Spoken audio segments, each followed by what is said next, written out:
اب کیا یہ جو 13 کی جگہ 15 سیاسی بڑی جماعتیں، جس میں جہانگیر ترین صاحب بھی اپنی ایک پارٹی لانچ کریں گے اور پی ٹی آئی بھی اگر الگ ہوتی ہے، ایک نیا گروپ بنتا ہے، وہ بھی اس میں اپنا جو چمچہ ہے وہ ماریں گے،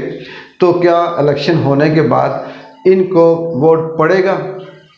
ہمارے ہاں بدقسمتی یہ ہے کہ ہمارے ہاں یہ پرسنٹیج نہیں دیکھی جاتی کہ 50% اگر ووٹ پڑتا ہے تو ایکسیپٹیبل ہے، 60% پڑتا ہے تو ایکسیپٹیبل ہے، اگر اس سے کم پڑے تو ہم اس کو ریجیکٹ کرتے ہیں۔ ایسا نہیں ہے، پاکستان کی تاریخ میں 8% ووٹ بھی پڑے تو ان کو قبول کیا گیا، 92% ووٹ نہیں ڈالے گئے تو انہوں نے اس کو بھی ایکسیپٹ کیا اور یہ کہا کہ جی الیکشن ہو گئے، اور یہ بھاری مینڈیٹ لے کر یہ صاحب آئے ہیں اور انہوں نے 8% ووٹ سے